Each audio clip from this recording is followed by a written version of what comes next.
Assalamualaikum warahmatullahi wabarakatuh. Perkenalkan, nama saya Devia Lima Ramadhani, NIM 20 2008 124 dari Universitas Sarjana Wiyata Taman Siswa.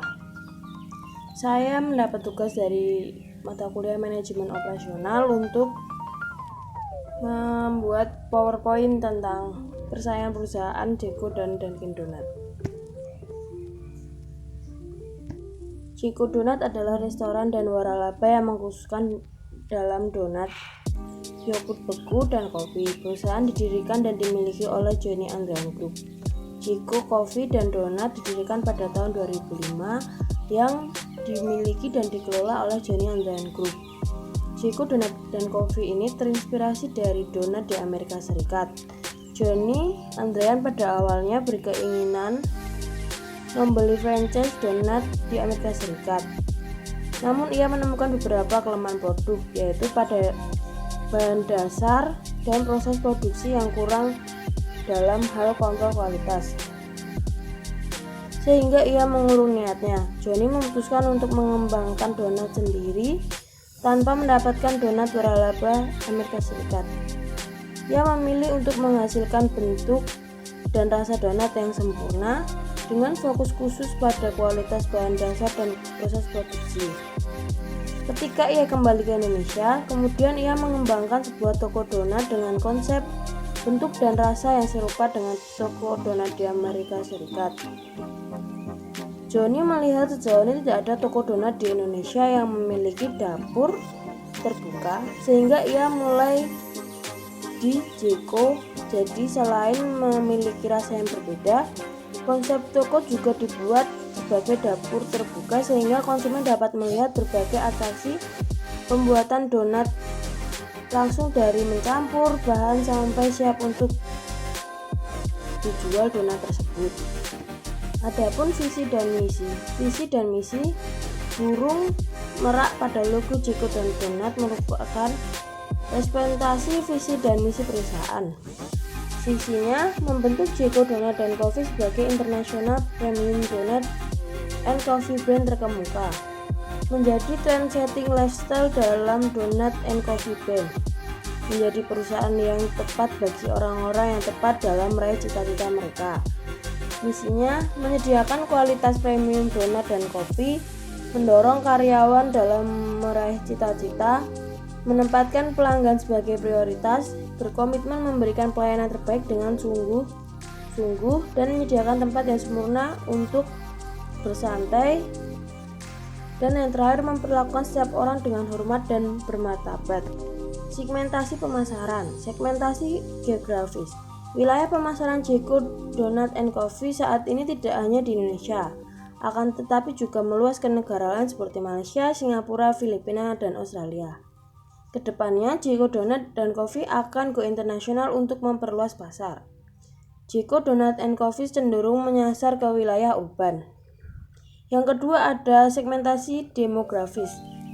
Segmentasi demografis terlihat pada umur 18-45 tahun dan jenis kelamin laki-laki dan perempuan. Segmentasi psikografis, segmentasi ini didasarkan pada penggolongan kelas sosial, gaya hidup, atau ciri kepribadian lainnya.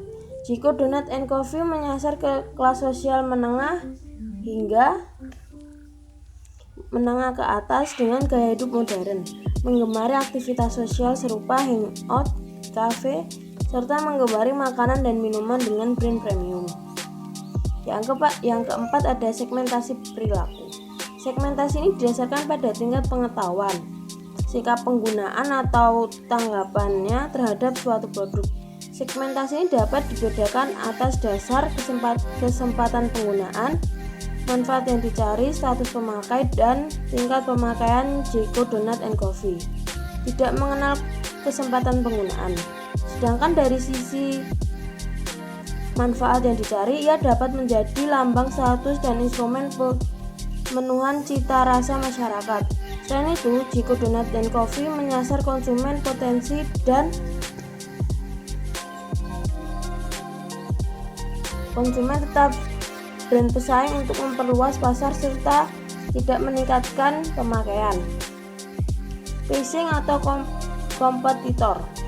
Sebagai pemain baru di pasar food and beverage spesifik pada donat dan kopi, Jiko Donat memiliki beberapa pesaing seperti Kraft dan Krispy Kreme. Membicarakan usaha donat and coffee, dan Dunkin Donat tak akan terlewatkan. Brand yang dimontori Dunkin dan telah berdiri sejak tahun 1980. Dan ini mencakup worldwide untuk jangkauan pasar dan hingga kini masih tegak berdiri dengan beberapa jenis produk yang ditawarkan seperti donat, brownies, croissant, muffin, kopi, coklat, dan lain-lain. Dari sisi usia, jelas Dunkin lebih banyak memiliki jam terbang dibandingkan Jiko Donat and Coffee yang baru berdiri pada tahun 2005. Akan tetapi, Dunkin Donat bukanlah kompetitor Jiko Donat and Coffee. Hal ini dikarenakan konsep Dunkin Donat yang lebih mengarah pada mainstream donat setara dengan country style donat. Jiko Donat and Coffee lebih diposisikan sebagai donat yang look dari sisi tampilan maupun kemasan. Yang dikelola Melayu Group mengedepankan variasi rasa yang jauh lebih banyak daripada Jiko. Variasi filling kurang lebih ada 20 jenis lebih banyak dari Jiko Donat and Coffee. Dari sisi harga mampu memberikan diskon sampai 35%. Jika pelanggan membeli dalam kuantitas di atas 2 lusin, tidak terlalu menjual ambis seperti yang ditawarkan Jiko Donat and Coffee, akan tapi mengedepankan variasi rasa serta harga yang relatif lebih murah. Selanjutnya ada profil perusahaan Dunkin Donat. Tahun 1940, seorang pengusaha bernama Bill Rosberg mendirikan dan membuka sebuah gerai donat dengan nama Open Kettle di kota Boston, Queens, Massachusetts, Amerika Serikat. Tanpa disangka, gerai donat miliknya tumbuh dengan pesat. Hal ini terbukti dengan makin banyaknya jumlah pelanggan yang berkunjung. Melihat perkembangan usahanya yang positif, tahun 1950, Rosenberg pun memutuskan mengubah nama Open Kettle menjadi nama lain yang lebih menjual. Setelah melalui proses yang panjang, terpilihlah nama baru yang lebih menjanjikan, yaitu Dunkin Donat. Selaras dengan perubahan nama tersebut, dirintislah sistem franchise atau waralaba. Tahun demi tahun berlalu, kemajuan dan ketenaran nama Dunkin Donat makin tak terbendung. Bahkan di tahun 1970, Dunkin Donat telah menjadi merek internasional dengan reputasi yang luar biasa dalam hal kualitas produk dan pelayanan.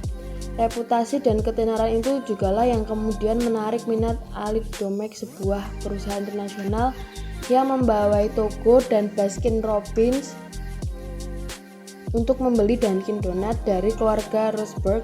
Pembelian dan pengembalian perusahaan dari keluarga Rosberg akhirnya disepakati dan dilakukan dengan penuh persahabatan pada tahun 1983. Meski bergantian kepemilikan, Aldi Domek tetap berusaha mempertahankan sistem manajemen yang sudah berjalan di Dunkin Donat. Kalaupun ada yang harus berubah, perubahan dilakukan dalam skala kecil.